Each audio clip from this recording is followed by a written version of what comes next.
This podcast is brought to you by the Maryland State Library Agency.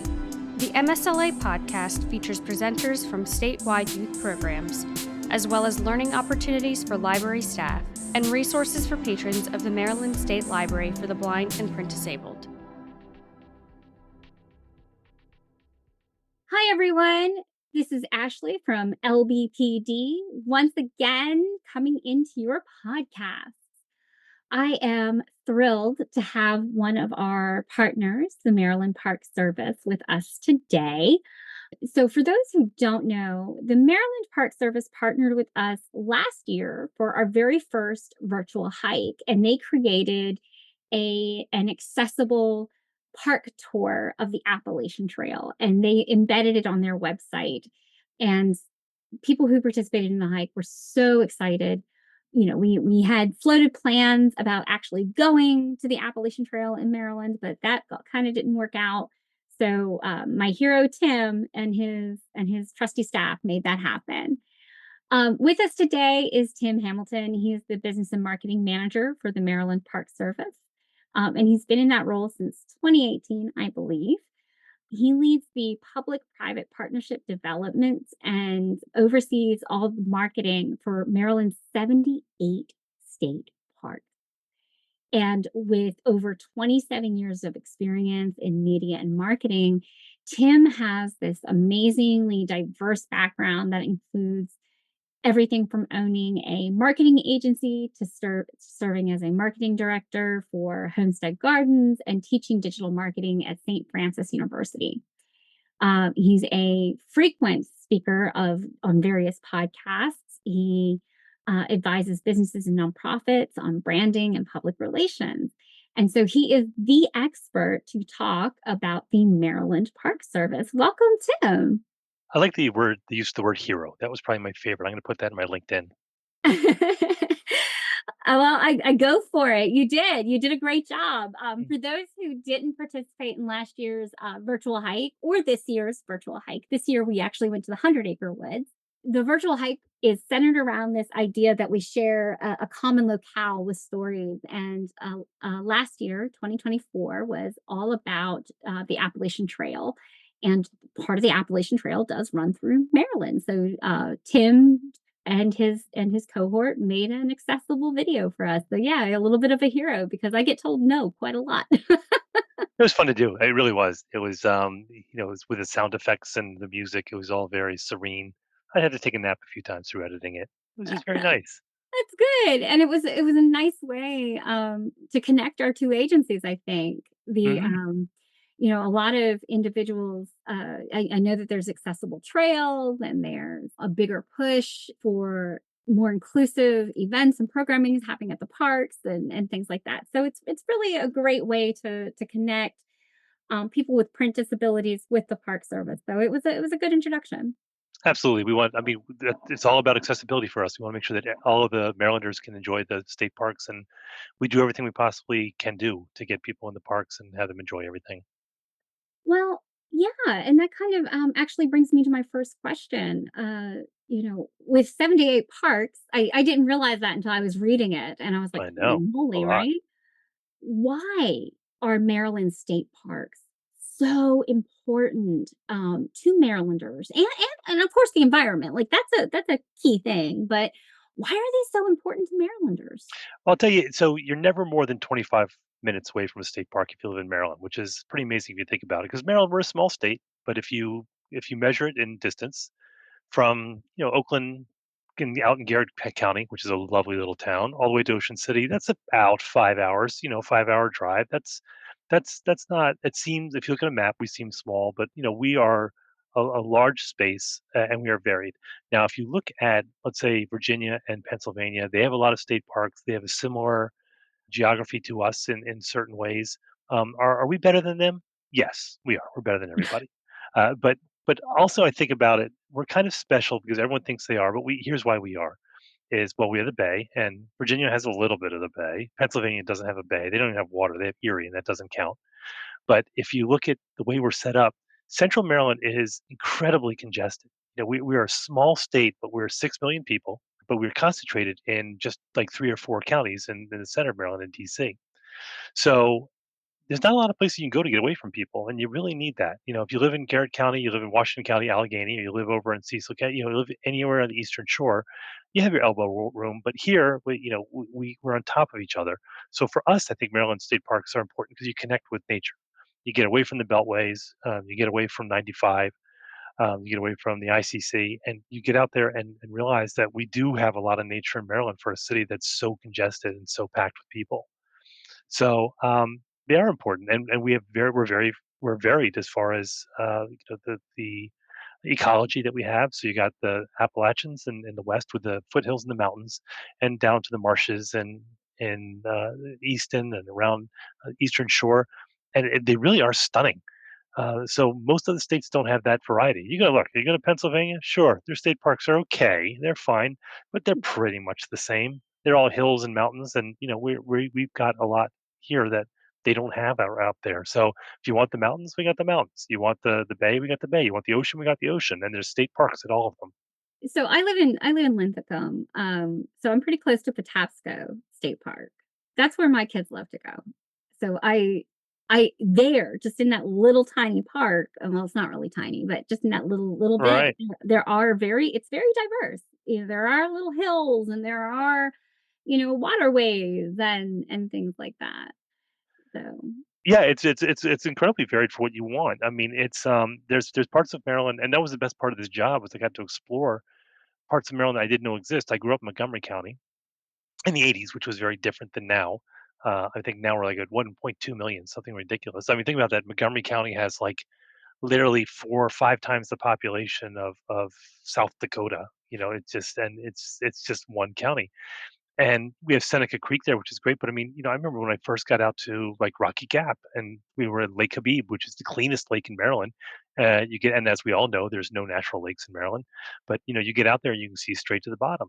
Or if we went to Tuckahoe out in on the Eastern Shore, and I saw the beaver dams, and I saw, these shallow creeks that you could paddle in that were just amazing to explore. I just didn't realize how varied the terrain and the ecology was in the state. It's absolutely amazing. well, and I'm guessing that being part of the Maryland State Park Service or the Maryland Park Service, it really does go to protecting the forests and the waterways and the wildlife and the varied ecologies that you see there. So, how does state park do that? How does it, keep those state parks protected? Well, a lot of it's, I mean, there's a lot of things that go into that. Education is number one. We have a great interpretive team here, and those are the people who put on the programs that you take part in. We have things like, we had Park Quest, which was very popular for years, where teams competed to do tasks. Right now, we've updated that, and it's 25 in 2025, where it's various tasks you can do, and they're all focused on education, so people understand, the flora, the fauna, the importance of leave no trace principles, fire safety, all these things that I wasn't taught growing up. Because if you live in Montgomery County, Prince George's County, even Anne Arundel, you don't tend to be that outdoorsy except for locally, because it's a lot to get to those places where you can camp and you can hike. And so education for us is really important. The junior rangers is an important way to educate kids about the outside.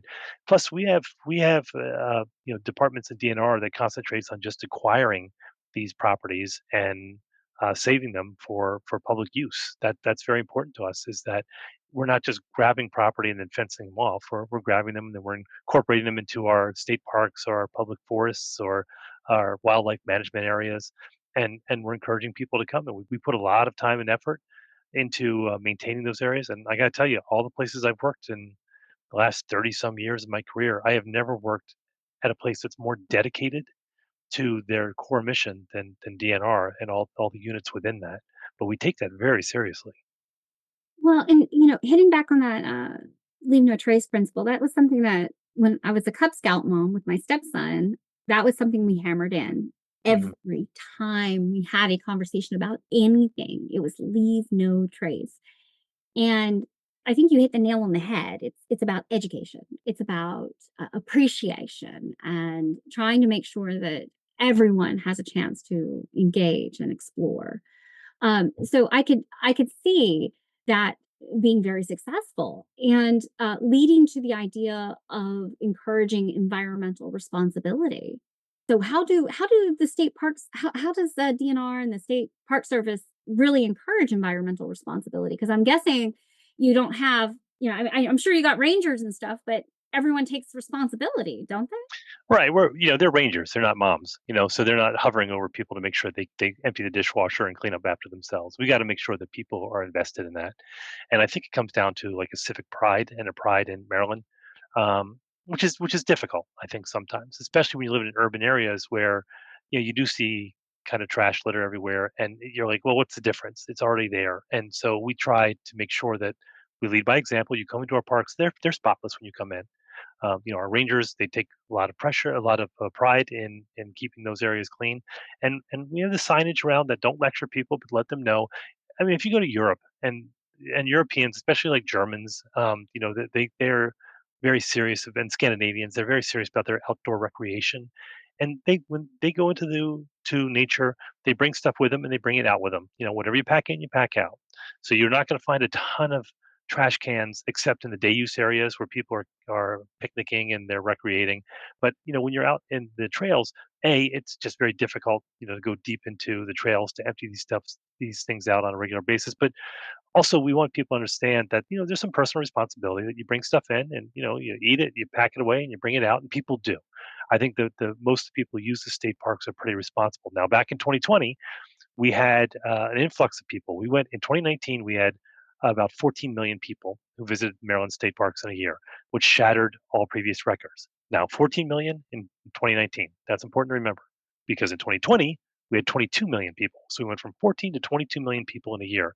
And why? It's because people were trapped at home for the pandemic, and the only place they could go just to get away from murdering their family was out into the trails and out into our state parks, and it was great. We loved having the people there. However, we did have to educate people who had never been out in the state parks before, or even the municipal parks before, about trash and about trail etiquette and about park etiquette, because these are people who wanted to love the state parks, but they didn't understand the basic rules. I didn't. I wasn't growing up in Montgomery County. I wasn't that outdoorsy, and I didn't understand trail etiquette or park etiquette. And these are things I had to learn. And people seemed pretty receptive to that. So for us, it's educating within the park, leading by example, signage, and keeping the parks pristine, because it's hard to litter somewhere where there's no trash. I mean, if you're somewhere where you see trash all around you, it's easy to drop something, but it's hard to be the first one to do that, and people don't. I don't know. I've seen some people just throw things out their window driving down the back roads here. I know, it's so frustrating. Nursery. I And know. I've been places where there hasn't been a whole lot of civic pride. I mean, I've been to parts of West Virginia, which for such a beautiful state, sometimes you see so much trash, and it's just so discouraging. I think we're starting to learn our lesson in this country, but it's coming slowly. One of the things that comes to my mind as we're having this discussion is not just taking pride because you are a Marylander, but Mm. taking pride because you want the environment to continue to flourish.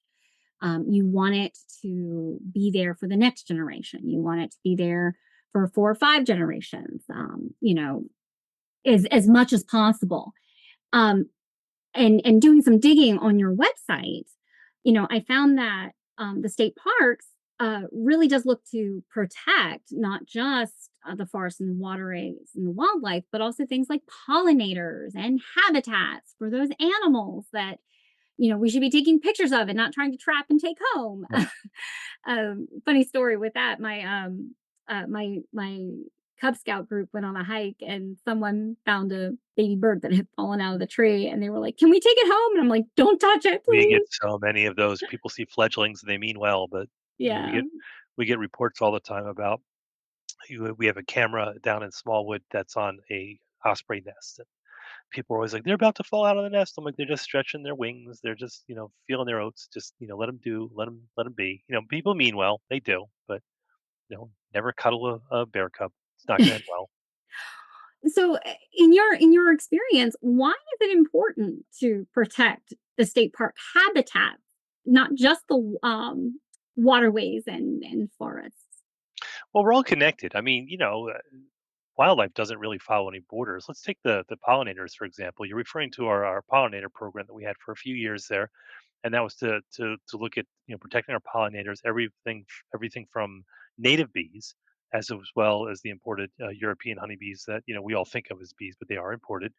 A couple few hundred years ago, all the way up to butterflies, and even there's a whole series of insects that are pollinators. Why are they important? Well, this past year, and I know it's because I'm an amateur beekeeper.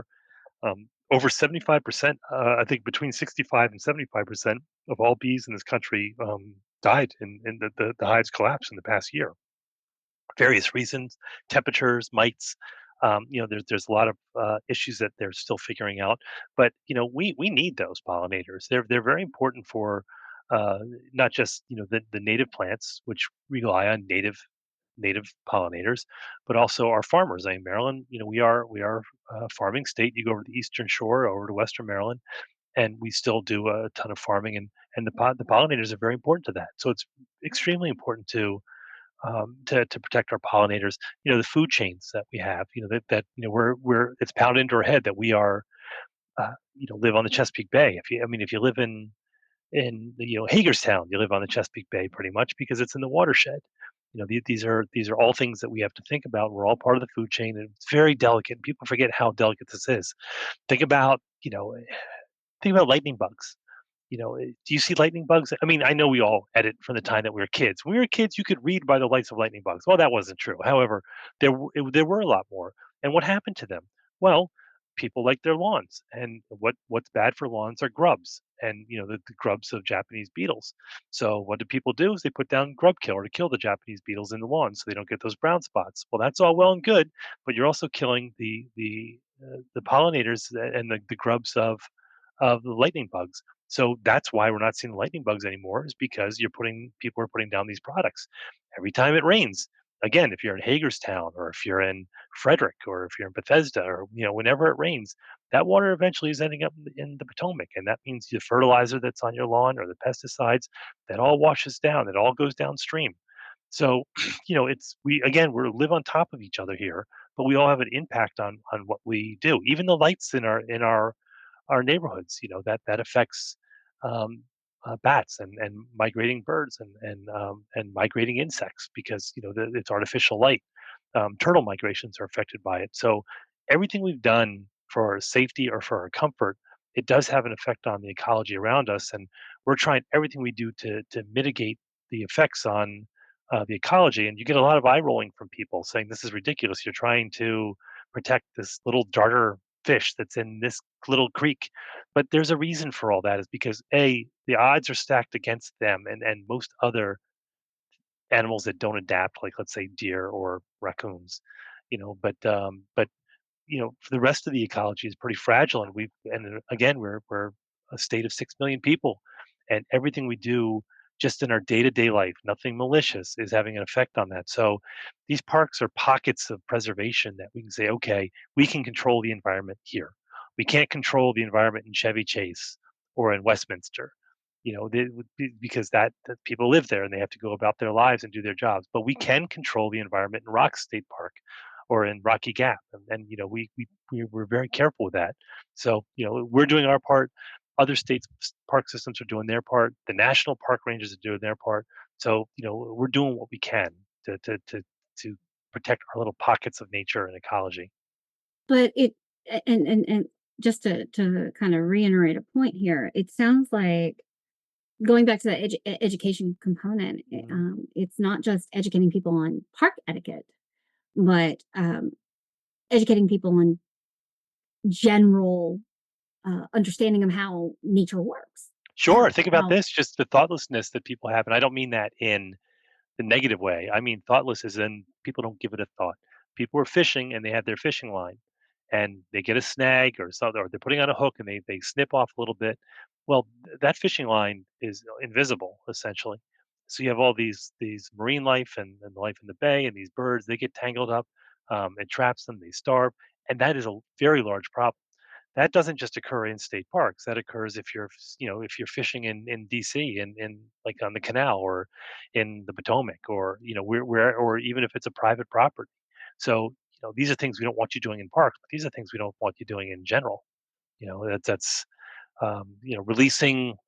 releasing non-native species, or or planting invasive plants. These are things that are going to spread and affect everybody. And we don't, we're trying to tell you, not only do you not want to do these in state parks, we don't want you to do these in your backyard.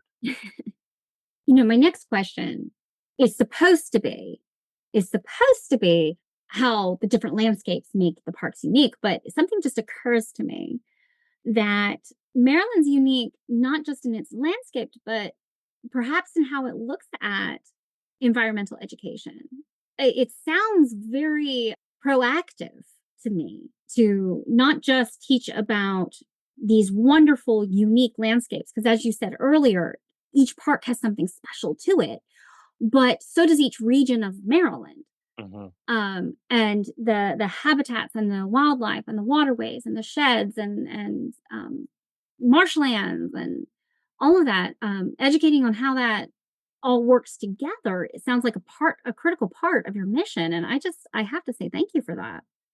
Well, that was all me, so you're welcome. But I mean, I think for us is that symbols are very powerful things, and I think anyone who works in marketing as I do, or in public affairs or advocacy, you find something as a symbol because it becomes easier for people to relate to that. For example, think about Smokey Bear. Back in the Okay. 1930s, that was a very powerful symbol. I mean, I think that is. I think if you're under the age of 40, it's probably not on your radar. But if you're older, when it was Smokey the Bear, uh, for us and for forest fires, that was a big deal.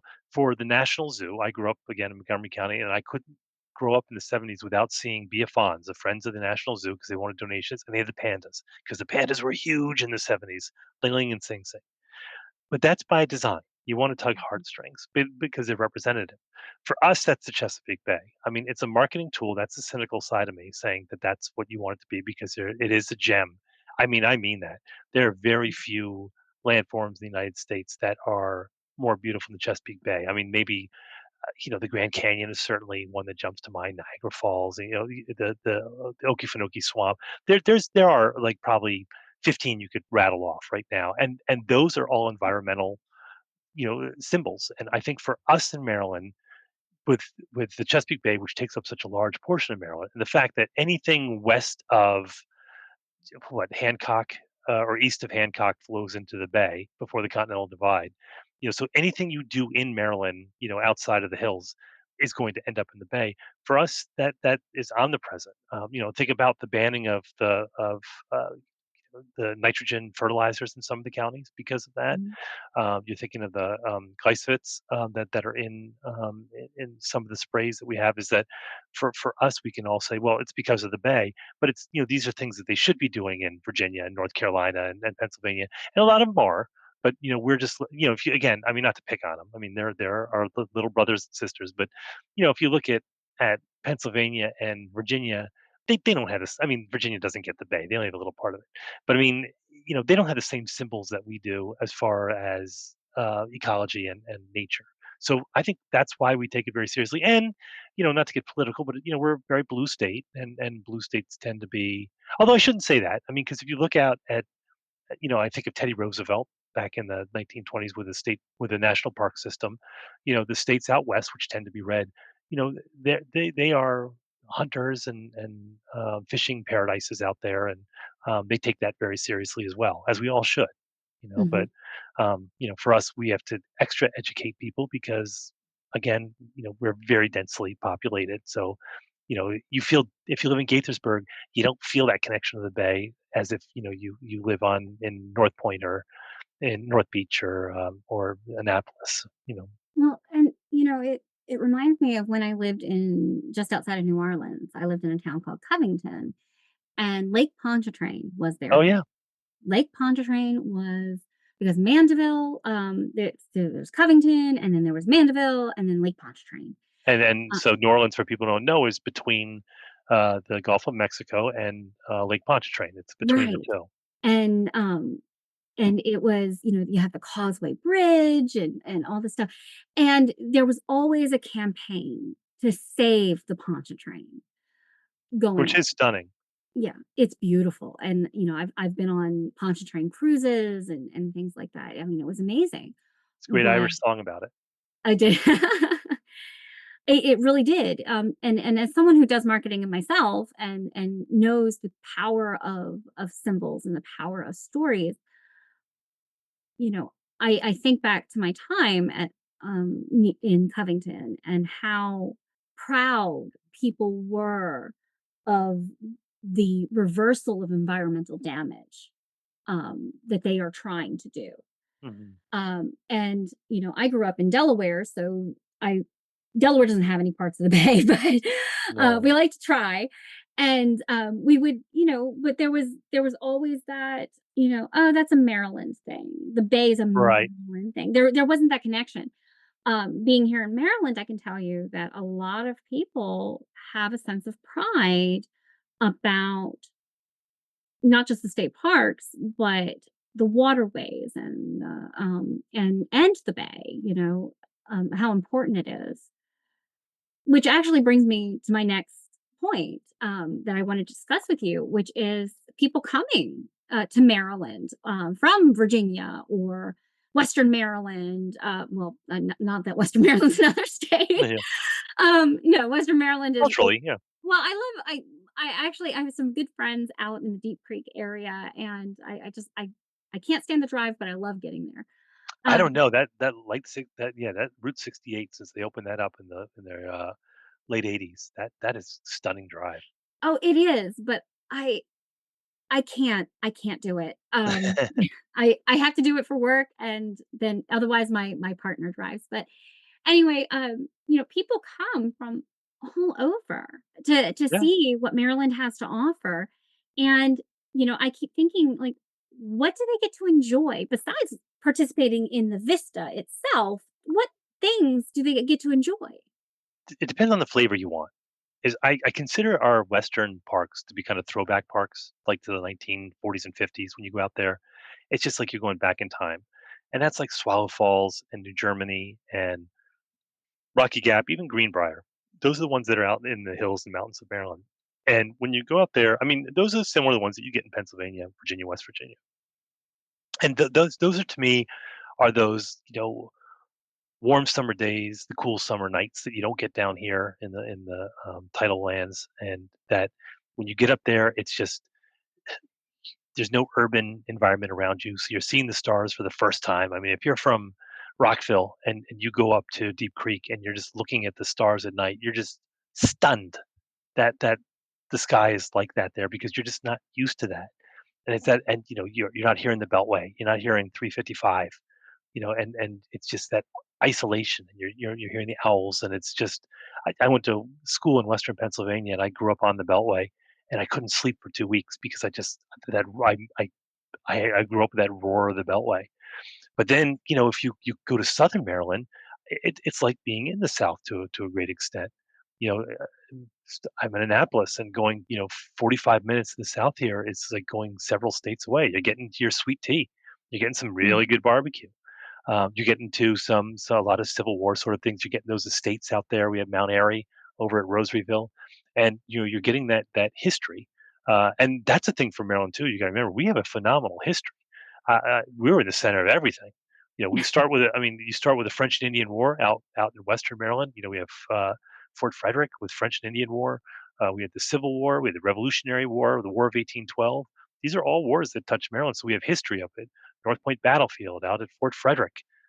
In Southern Maryland, we have that history as well. But you go over uh, to Harriet Tubman Underground Railroad State Park over on the Eastern Shore, and you're among those marshes and the reeds and the phragmites and just the swamplands, and it's just I mean it's like you're going back in time. And you're feeling during the summer you feel kind of like that oppressive heat that's coming through, and it's just whatever flavor you want, you've got that. And then of course you go out to Assateague and you get the horses, and you get the beach, and it's wildly popular. But it's you're getting a wild variation with just a half hour drive in any direction that you just don't get anywhere else. So you got the mountains, you've got the southern regions, you've got the beach, you've got the eastern shore, and that it doesn't even take into account like kind of the valleys that you have up north, through Patapsco and through Right. Gunpowder Falls. Oh, and we have waterfalls too. We have I know, Swallow I love Falls out Swallow west, Falls. and yeah, I mean, that's what people are getting from this is that, it's an escape. Again, I'm going to pick on them because I don't think they have many people from Pennsylvania listening. If you go into Pennsylvania parks, they are wonderful. They're fantastic, but they don't really vary that much. It's that's you can go to outside of Pittsburgh and then go outside Philly, and you're like, oh, it's all kind of the same. Yeah, which is nice, and I'm not banging them. I'm just saying Maryland's the best. I feel that way about the LBPD here in Maryland. We won Regional Library of the Year in 2020, Yeah, and I and congratulations. I refuse to let anybody forget it. Yeah. Right. So you're giving me so much thought here because I was actually at it was Patapsco, and one of the Mhm. rangers had an activity booth set up.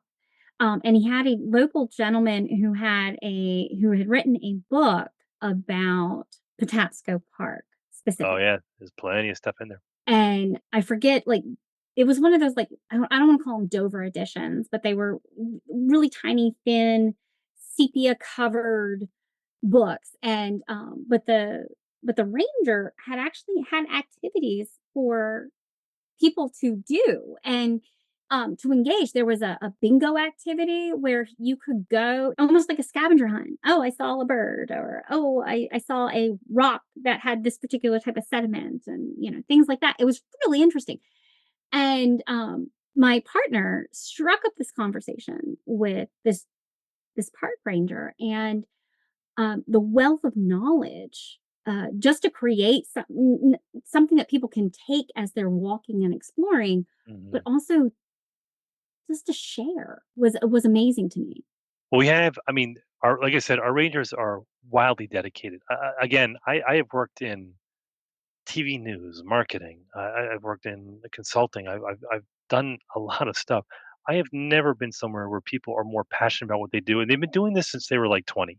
So, they've been doing this their whole lives. And Maryland is steeped with history. Every state is. But, Mhm. Maryland, we were, like I said before, we were in the middle of all those wars. We were, between the states during the Civil War, like, geographically, Revolutionary Civil, all those things that right here. So there's a ton of history. And there's a lot of things that, I didn't know about.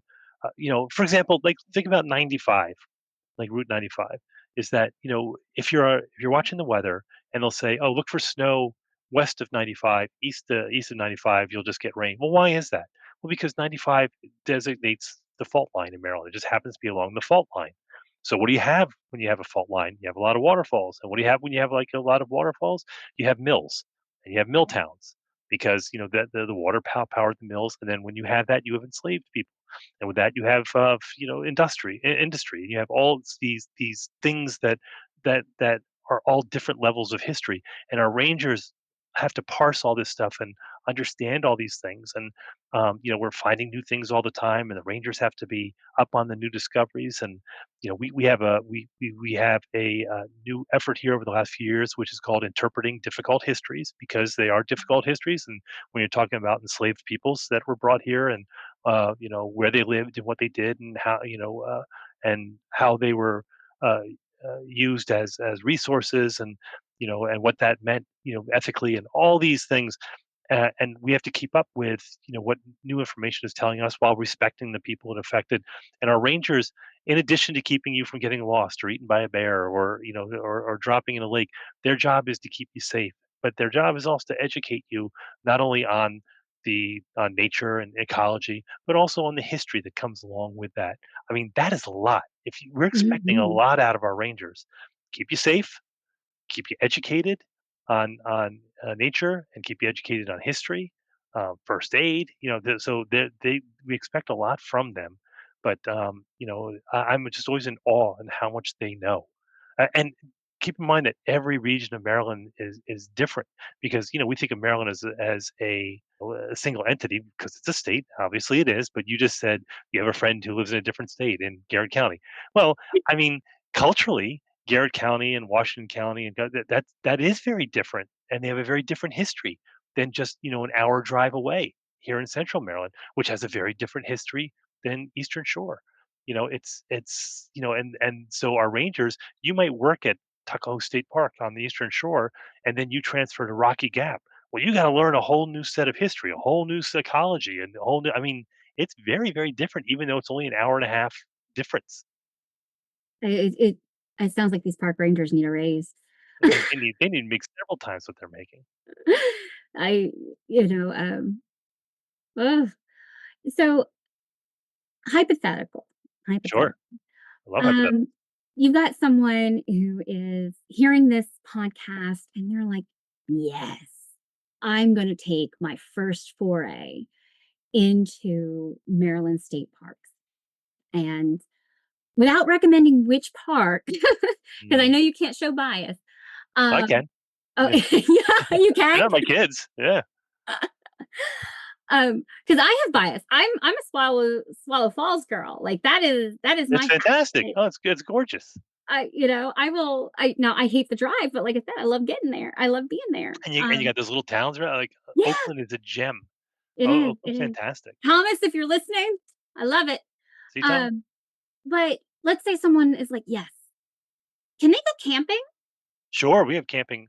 I forget the number of parks, but we have, campsites, we have loops at dozens of our parks. We have cabins that you can rent a cabin that are ridiculously low priced. I mean, personally, I think they should be worth more because that's the marketing of me. So if you're listening to this and you're all annoyed, but I mean, we have them on the Eastern Shore. So yeah, you can say, let's say that my kids want to go camp. My kids are 20 and 21. They have a bunch of friends who are in the same friend group.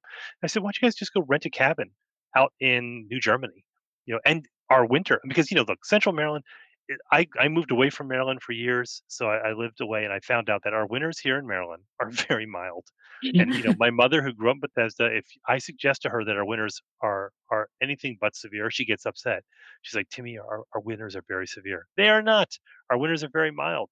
So, I live in Annapolis. We got snow this year. It was the first time in 7 years we got snow because we're on the bay. You get a little more in Montgomery and Frederick County. You get out west, get beyond Cumberland, you're talking about some real snow. So, Mm, if if you want to go snowshoeing, rent a cabin out in New Germany or Swallow Falls. Cross country skiing, they had that out there. Ice fishing, they had that out there. So, if you want like winter getaways, those are great places to do it. If you want kind of the rustic feel, but you don't want the snow, Central Maryland's great for you. We have that. You can do it up in Elk Neck, which is up towards at the mouth of the Chesapeake, or the headwaters of the Chesapeake.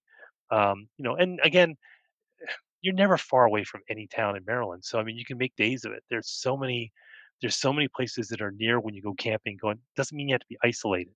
You're not out in Colorado. You're not out in Wyoming. You're in Maryland. So you can go to New Germany. You can go um, uh, to Swallow Falls, and you can go to Oakland for dinner.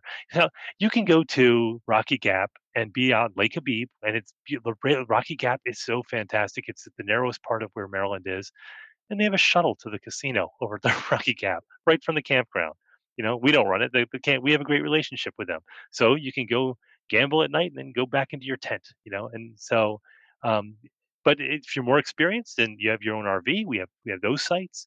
If you have your own tent, we have the campsites, and again, they're ridiculously low price. Now, if you want to Assateague, that is wildly popular, so you have to book that a year in advance. I'm just telling you right now because people get upset and it's like, I want to camp on July 1 in 2026. So I went on July 1, 2025, and it's already booked up. What do I do? I'm like, I wish I knew what to tell you. We only have so many, and it's wildly popular. It's just, yeah, the only thing for me when it comes to camping is there's no Wi-Fi in the parks. well, we thought about that, about Wi-Fi in the parks, and we undertook that a few years ago, saying, "What if we improve it? What if we?" And it's going to be in a couple years. It's you have the Google satellites. You've got Earthlink, and you have not Earthlink, but what is that? Whatever Elon Musk says. Wi-Fi is going to be a thing of the past in a couple years. But in the meantime, we thought, you know what? Is the worst thing in the world to go out there and not have it? It's just our parents didn't have it when they were out for the night. They didn't have phones and everything. And you know what? We were basically okay by the time they got home. I don't know. It's just I feel like I get that initial panic when I get out there and my phone's not working, and then it's just kind of nice, you know. But that said, you're it unless you're in Western Maryland. Western Maryland Wi-Fi is deliciously hard to come by, as are cell signals. Just embrace it. Just go out and just go. Let's try this out. Let's go back to 1987 and see what happens. You'll be fine. Like, logically, I know that, but you're right, it's that initial panic, Right. right? But I've been on your website and I've looked around and I saw all these great things that are coming and going and doing. Um, is that where people go if they want to reserve a spot? Is Yeah. If you go on our website at the first, there's two things.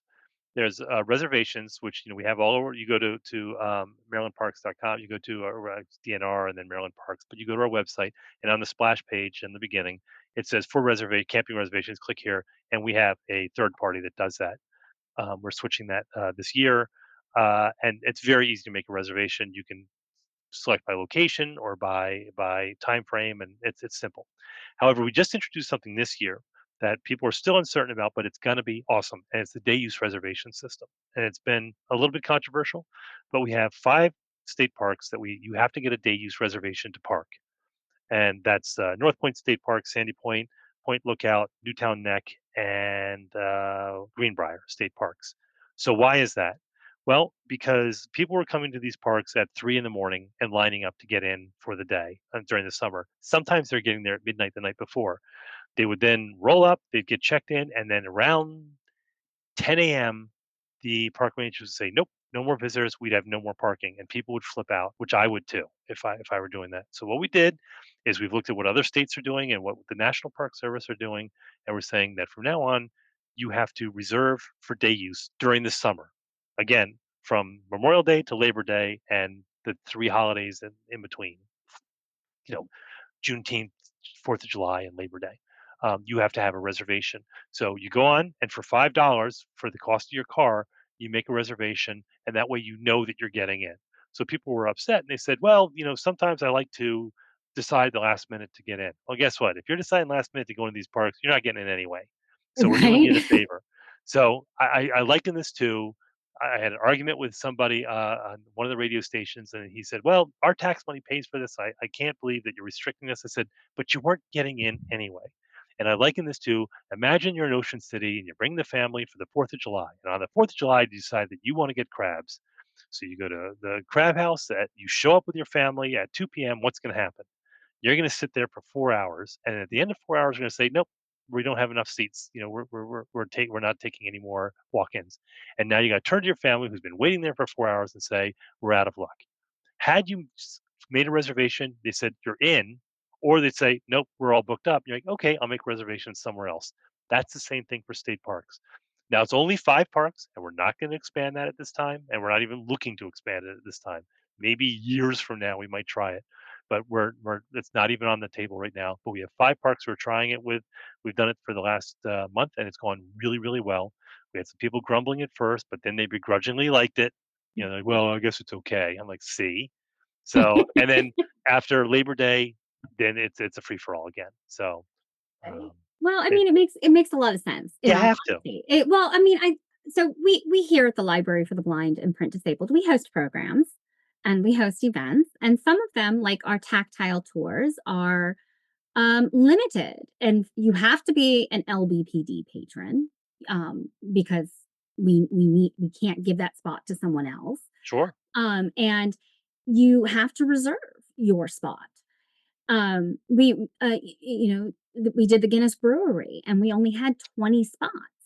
I couldn't, I can't bend that was Right. just, so I get it. I get it. Right. And I'm sure my patrons who are listening understand because they're used to going, oh yeah, I want to register for that, I'm going I to mean, do you're still irritated, but you understand. And as I yeah, I say, mean, I'm like, we have 1,700 parking spaces at Sandy Point State Park, but 3,000 people want to get in. mm, What do you do? Where do you park right. them? Where do you put? I'm just like, look, Well, we'd and it's love to have you come in, but we can't stack cars on top of each other. well, I mean, I think of like places like the Smithsonian. I Hmm. mean, you still have to get your tickets, even though they're free. Right. ahead of time. Yellowstone's the same way. These other, I mean, you have we're a country of 365 million people. At some point, the popular things are going to be popular. It's just we'd love to accommodate anyone. Trust us. We would love the hassle to avoid the hassle of having a vendor do this and having our park rangers check people. We'd love just to open the doors and go, come on in. That would make our lives so much easier. But we only have so many parking spaces, and people live around the parks. Again, we are a densely populated state, Mhm. so there are people who live near the parks who are trapped in their homes. That's during the weekends, during summer, and that's not fair to them either. And then we got to take park rangers who I said they're busy trying to stop people from getting lost or falling in the lake or being chased by bears, and we got to take them and put them out to direct traffic. That's a waste of resources. Well, So but there's also the emergency component. If there's an exactly. Oh my emergency, gosh. knowing having controlled population in an area makes a lot of sense to me. Yeah, think about this. We got 75, uh, almost 80 parks, state parks, believe it or not, in this small state. 80 state parks. If you added up all those people on a Saturday or a Sunday in, let's say, July, you're in the hundreds of thousands. We are now like the third or fourth largest city in Maryland. If just our population spread out, but we are managing a city. And Mm. for a city that size in on July 11th, is our crime is extremely low. Our car accidents are low. Like our statistics are incredibly low because people are having a good time. They're having fun. So we're operating a city, but we're doing it very efficiently. If I may pat ourselves on the back, and by us I mean our rangers who are out there Yeah, working their butts off. like I said earlier, give them a raise. Oh, they're the best. Yeah, So something that people can do when they come to the park is participate in the park passport sure. program. What is it, and how does it get people to come back? Well, the park passport, I'm trying to remember how much that is for the year. You probably know better at this point. I should know this, but you're getting it. You're getting annual pass for $75, I think it is, and for that because our parks have different entry fees. Depending on the park, it could be $3 or it could be $5. Which we haven't raised our prices since the '70s. Again, I'm the marketing guy, so I'm like, we have to raise our prices. We have to raise the prices, and everyone's looking at me like we can't do that. So I'm the bad guy. So everyone can blame Yeah. me when the prices go up. But we have to cover the costs of things, we have to cover, the new paving and new bathrooms and all those things. But anyway, I don't get my way. So luckily for you guys, the prices have stayed the same. But, a passport is just it's a lot easier way to, get into the park is that you don't have to pay the fees. You just flash your card and you're in. Then the golden age pass, you get that. That's like $50. And if you're 55 or older, the golden age pass is that gets you in with the park passport. We have the disability pass that gets you in. Veterans get in for free. That's fantastic. But with our day use reservation system, you do have to pay the reservation system, which is $5, which is to park your car. But you just indicate when you're getting that is that you have a park pass, you have a golden age pass, you have a disability, you have a veterans pass, and once you get there, they'll scan your QR code and you just show them your pass and you're in. But I mean, for my money, you do the math. How many Mhm. times are you going to be there? So look at it like your Amazon Prime. Amazon Prime is like what, a buck 50 a year. So if you're going to buy enough stuff in a year that your shipping costs would exceed $150, which they will, then you're best Mhm. better off getting that pass. For us, a similar way, are you going to go to enough state parks that you have your annual pass? And if so, then buy the pass. I would encourage everyone to do it because then all of a sudden it's like almost like having a library card because you can go in as many times as you want. Yeah. So I mean, to me, it just makes fiscal sense. I tell people are like, should I do it? I'm like, yeah, absolutely. If it was two $300, it's like $75. I mean, come on now. I mean, that's like the price of what, 6 Starbucks coffees, something like that? I don't know, I don't go to Starbucks, but No, I'm a Dunkin's girl. So, yeah, well, and it's funny because the park passport actually reminds me of some of the programs that other state libraries do, or other state agencies do, in like Georgia, for example. The state library has a park pass that you can go, and it's very much like the passport, but you go to your local branch library, you check out this park pass, and it lets you get in Yeah. the park without paying the fee. Now, I think there's only like there's restrictions and stuff like that. Yeah, I mean, I it's think we not have a few libraries, few because I remember all the county libraries act on their own. I yeah, think there are a yeah. few county libraries that do that. Yeah, Um, and I wanna say Anne Arundel did it for a while too, but I Anne can't Arundel is a killer library system. I mean, I know that most of Maryland library systems are good, but I'm a big library guy, and let's give them a plug. The Anne Arundel Yeah, no. library system is phenomenal. So Just Skip, if you're listening, skip Tim all, says yeah. you're the best. Yeah, Skip's great. But yeah, but then if you look at, but also our fisheries uh, unit in DNR, and they have a deal with a lot of the libraries around the state that you can check out fishing gear. So Mhm. if you don't own fishing gear and you want to try it out, remember you need a fishing license. That's important. But you can check out fishing gear rather than diving into it. Now we have a free fishing day coming up on July 4th, and then we got a couple more throughout the summer where you don't need a fishing license, and you can give that a shot. And you're like, well, I want to fish because I don't need a license. Go to your local library because odds are they have a fishing program where you can take out loaners. Have you seen, I think it's Carroll County that does it. They do, exploration backpacks that you Oh can yeah, those are great. I've seen those. aren't they Yeah, those are neat? fun, huh? Yeah, for those who don't know, I think it's Carroll County, but, they partnered, with, like, a hiking company or something, and they put together these amazing backpacks that have, your first aid gear, of course, but also, like, trail maps and interesting histories and particular materials that you would want to take with you when you go into a state park. And, you check it out of the library, and it's got, like, compasses and, like, a GPS thing, and They're there's fun. that. Yeah, they're Yeah, it's a killing it. lot of fun, and some of the libraries I know have gotten into geocaching, um, Yeah, that's a lot of and fun. yeah, so is there off on the side, is there a geocaching thing for the state parks? We don't, but we like I'm on Reddit a lot and I see things happening. Like I'm kind of the silent lurker on Reddit where I see people mentioning like they're doing things in state parks. We kind of turn a little bit of a blind eye to, but we don't do the geocaching, but I know that it is done in state parks and everyone behaves themselves, so it's not a problem. But I going back to what you're saying, talking about the exploration packs. I was reading I just have 2 kids, like we were saying before we started, being an Irish, having 2 kids is almost like having none.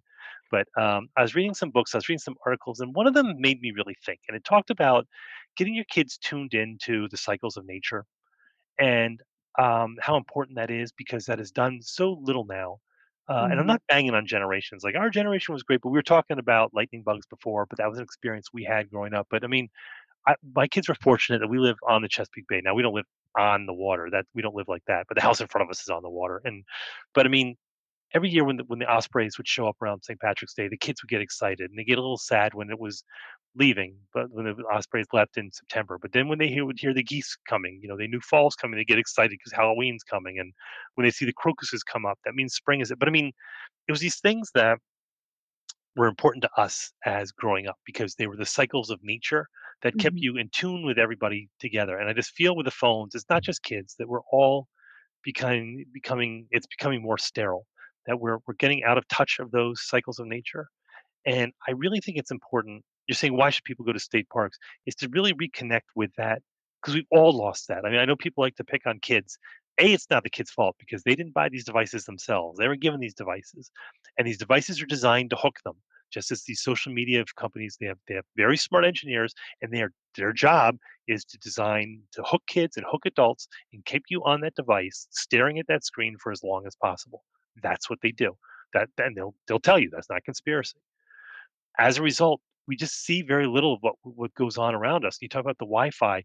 I think it's good to be stripped away from that, hear the sound of nature, the sound of wind going through leaves and feel, the sun and feel those things and be, mindful of those things. And we just don't do that anymore. And it's all generations. So when you're talking about the exploration and the backpacks, I mhm. think it's just amazing to get out there and just reconnect with be a kid, be 1978 again, and just notice those things you never noticed before. Go turn a rock over and see what's under. Just have that stupid childlike. wonder that we just seem You to still hate the lost because bugs. of TikTok. Yeah, I just I've been trying to do more of that lately, where I'm plugged into those things. I think for the community I serve people who don't process print very well. So that's going to be individuals who are blind, low vision, have physical Right? limitations, traumatic brain injury, stroke, things like that. Knowing that the state parks are welcoming to everyone, regardless of background or abilities, it speaks so much to them. We actually have a particular patron. She's a member. Also a Friends member and a board member for our Friends group. She does an annual hikeathon at one Mm, of the parks on the Braille Trail, yeah, and she gets it used to be like laps for literacy, and they would go in the water, and now they hike the Braille Trail. And knowing that it's there and that the state parks takes pride and DNR overall, sure. takes pride in making parks open and welcoming so that people can come and explore regardless of age, background, or ability. You might have to put up with your teenager freaking out for 20 minutes, 30 minutes, not having cell That'd be all signal. right. But Snapchat is, not good for them anyway. Um, Mm. but it is a good thing. It is a very welcoming thing, I think. Yeah, I mean, you got to figure out when you talk about DNR. You'll find this in any Department of Natural Resources in any state. It attracts people who are outdoorsy or people who are like, nature nerds and all those things. And those people are all connected to their mission in a way that I think that most people. I mean, would you see this? I don't mean to denigrate anybody, but like departments of transportation or are they passionate about what they do? Maybe they are. I guess. I mean, I don't know, but I mean, they don't have the fun stuff that we do. We're parks. We have a lot of fun stuff, but we also have boating and fishing, and we've got wildlife, and that's another unit, and we've got um, uh, engineering who gets to do cool things like bridges and all that. So we have all these things, and we're like kind of like little kids in that we want to share our wonder with other people, and also we're kind of possessive, when for example, every Halloween, I'm a marketing guy. I want to do stuff on like the haunted parks and everything. The people at those parks, they get really upset. They're like, no, we don't want people tromping through here, and we don't want, so they get all upset with me. But to you, we are a welcoming bunch, and we want to share this with people. It's very important to us. I actually did a during COVID when we were locked down in 2020. I actually used Patapsco State Park and did a haunted state park uh, choose your own adventure game Oh for yeah, Halloween. I love that stuff. We have a bunch of parks where we have these issues and Yeah. with issues. We have these stories and these hauntings and everything. And I'll ask all the rangers about, it, and they'll tell me the stories. But I'm like, I want to do these podcasts about that. They're like, no, no, we're not going to do that. They get very funny about it. Yeah, You no, know? well, supernatural scares some people. Yeah. Well, no, it wasn't that. It was just that all of a sudden the Blair Witch thing got us because they filmed Blair Witch in a couple of our parks, and All it was right. done about back in what 2000, so 25 Oh years God, ago. earlier than that, it was like 98. Oh yeah, so they did it back then, and it was done on the DL, so no one knew that they were shooting this movie. So I think a lot of people were irritated with it at first, and then also we had all the looky loos and the touristos that were coming through, and we had the house, the final scene that we actually Mhm. had to take that down at some point because we didn't want anyone getting hurt. So we were the killjoys who did that. But recently, we do tours that sells out every Halloween. We do three Blair Witch tours where we show people all the stuff in the movies, and it sells out every Halloween. And I'm like, I want to do more of that. And they're like, no, this is the one thing we'll do. Everything else, no. So they don't like. They're not a fan of the marketing guy when it comes to this stuff. Well, marketer to marketer, Yeah. I'm sensing there could be story connections here. I know. We're a Point Lookout. There's library. so many stories at Point Lookout, and they get really irritated. They're gonna be irritated that I even mentioned it.